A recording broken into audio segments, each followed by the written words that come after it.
Debate पे गए नहीं तो ओपनिंग थी, हम दो लाइन चाह रहे थे आप लोगों का प्रतिक्रिया आ जाए, उसके बाद डिबेट पे चलते। शांति प्रसाद भट्ट जी, ये मसला चाहे जिस तरह से प्रतीकात्मक रहा हो या कुछ रहा हो, लेकिन ये बहुत बड़ा विषय है। संसद में सांसदों के बीच में एक व्यक्ति घुसा है और सारे सुरक्षा को धता बताते हुए, सारे नियम कानून सारी ताकत लगी थी, उसके बाद वह घुसा है। अभी हम उस पर जाएंगे नहीं कि वह युवक कैसा था, क्या था उसका उद्देश्य, क्या था, लेकिन सुरक्षा में इतनी बड़ी अगर चूक हुई है तो किसकी जिम्मेदारी होनी चाहिए? तो श्रीवास्तव जी, इस चीज को समझने की जरूरत है कि ये चूक हुई। देखिए, भारतीय जनता पार्टी के सांसद ने उन 4 लोगों को पास दिया जी।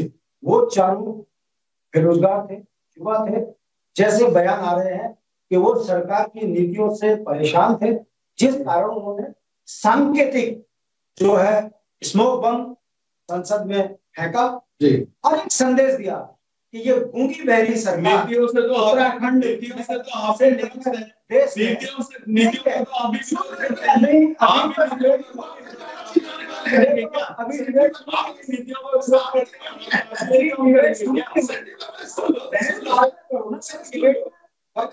दीजिए, हाँ पहले बात में आते हैं इनको आप बोल दीजिए, उसके बाद आप अपनी बात रखना। सही कहने का मतलब है उन चारों बच्चों ने अपनी सफलता से अपना संकेत दे दिया कि जो सरकारें नौजवानों के विरोध में नीतियां बनाएंगी, देश में बेरोजगारी का जो आलम है उस पर अगर ध्यान आकर्षित नहीं कर रही है सरकार, उन्होंने सांकेतिक उसमें जो है अपना प्रदर्शन कर दिया। और परिणाम देखिए, ऐसी घटना का उत्तराखंड क्रांति के नेता होने के नाते हम निंदा करते हैं, मगर क्या करें।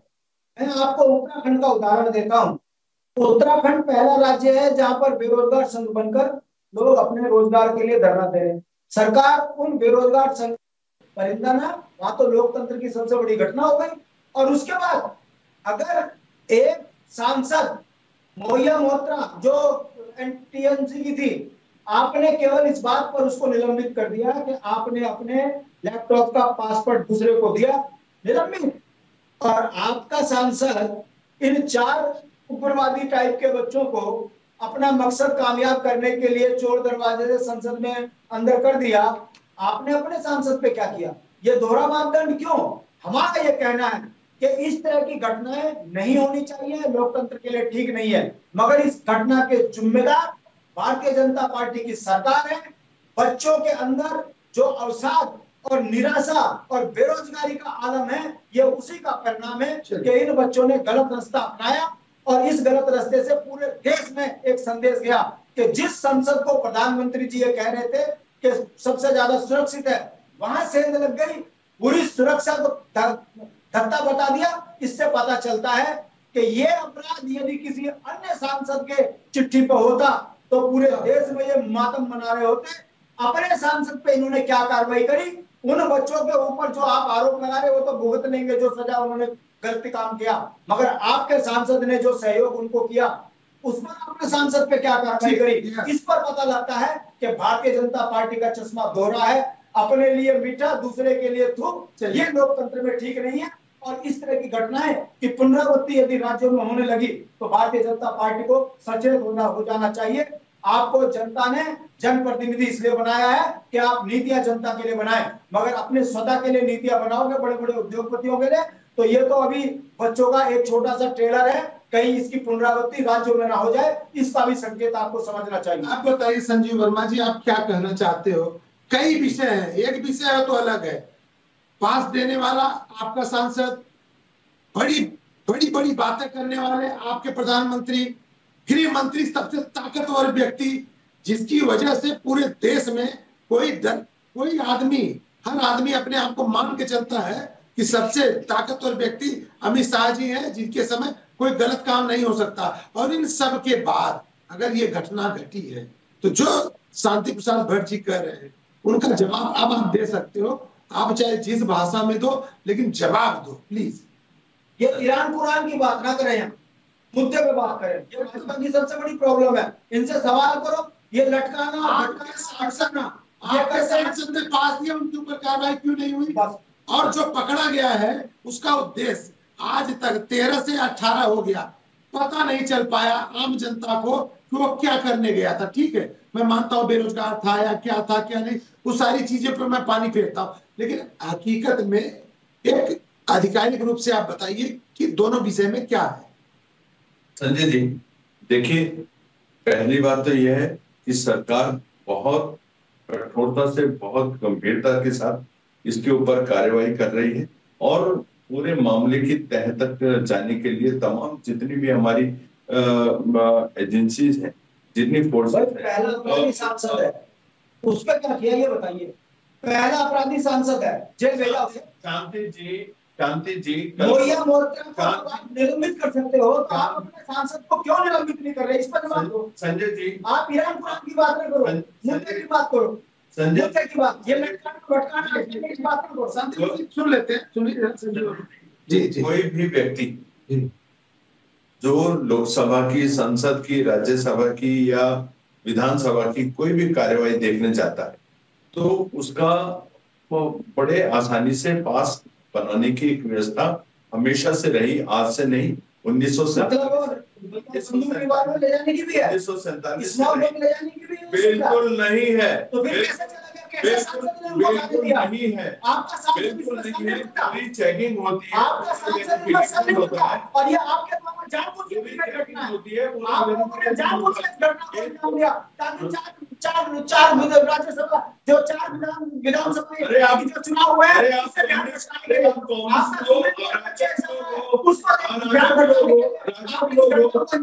आप उनको संरक्षण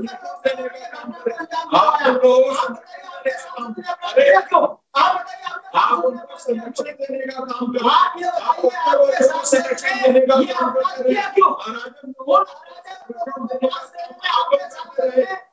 करो, संरक्षण आप लोग करते थे और बाद में बोलते हैं वो भटकी हुए बच्चे। अरे आप लोग को भटकी हुए बच्चे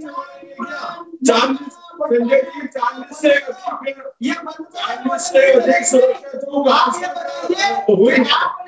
40 से अधिक हुई है, चूक क्यों करवाई, क्यों आपके सांसद ने चूक करवाई, क्यों प्रधानमंत्री की बेइज्जती कराई, आप ऐसे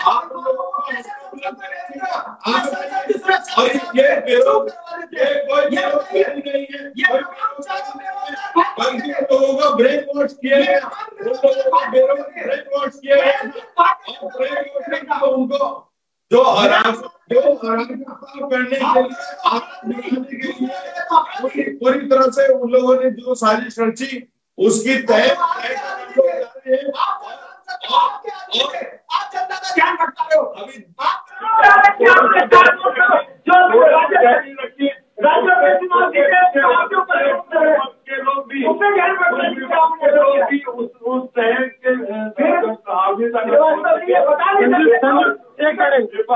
शांति भट्टी एक मिनट। संजीव वर्मा जी, मैं मान गया, संजीव वर्मा जी मैं मान गया, इसके पीछे आए संजीव वर्मा जी, सारी चीजें आपकी सही है, लेकिन प्रथम दृष्टता ये माना जाएगा कि किसके ऊपर चल के, किसके माध्यम से, किसके द्वारा, किसके नाम लेकर के कैसे वह सदन में पहुंचा, जो दर्शक दीर्घा में वह कैसे पहुंचा। और सीधे सीधे जब पता चल रहा है कि सांसद भारतीय जनता पार्टी के थे और उनके द्वारा रिकमेंड किया हुआ, पास बना हुआ व्यक्ति वहां पे पहुंचा और उसने ये घटना की, मैं मान गया आतंकी घटना है, मैं आपकी बात से इत्तेफाक भी रखता हूं और सहमत भी हूं, लेकिन वह आतंकी घटना को अंजाम देने में जिस भारतीय जनता पार्टी के सांसद की संलिप्तता थी उसके ऊपर क्या हुआ। बस संजय जी, पिछले 5 सालों से पहले मेरी बात सुनिए सर, पिछले 5 सालों से ये लोग सक्रिय थे और एक बार भी 2 बार कई बार इन लोगों ने प्लानिंग करी और पूरी प्लानिंग के साथ एक पूरा षड्यंत्र है और बहुत गहरा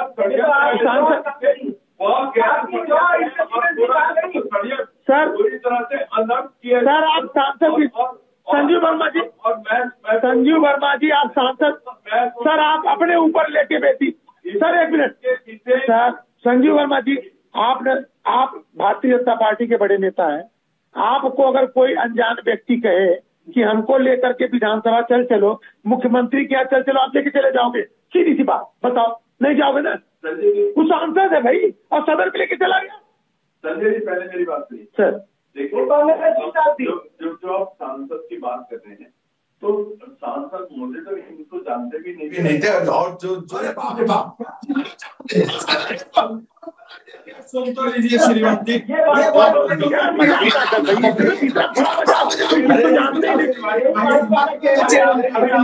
सुनिए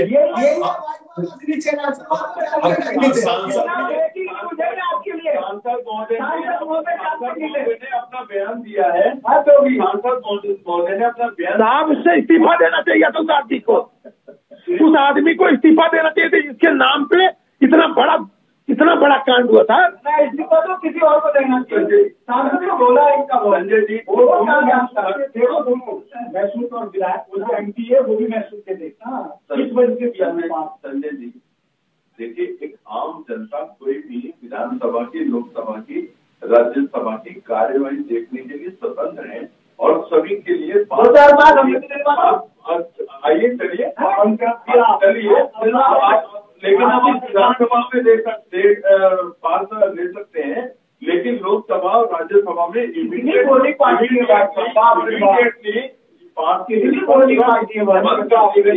और संयुक्त वर्मा जी दिक्कत क्या आ रही है समझिए, आप समझिएगा, हिंदुस्तान इस समय पूरे विश्व में एक अलग पहचान बना चुका है, रुतबा है।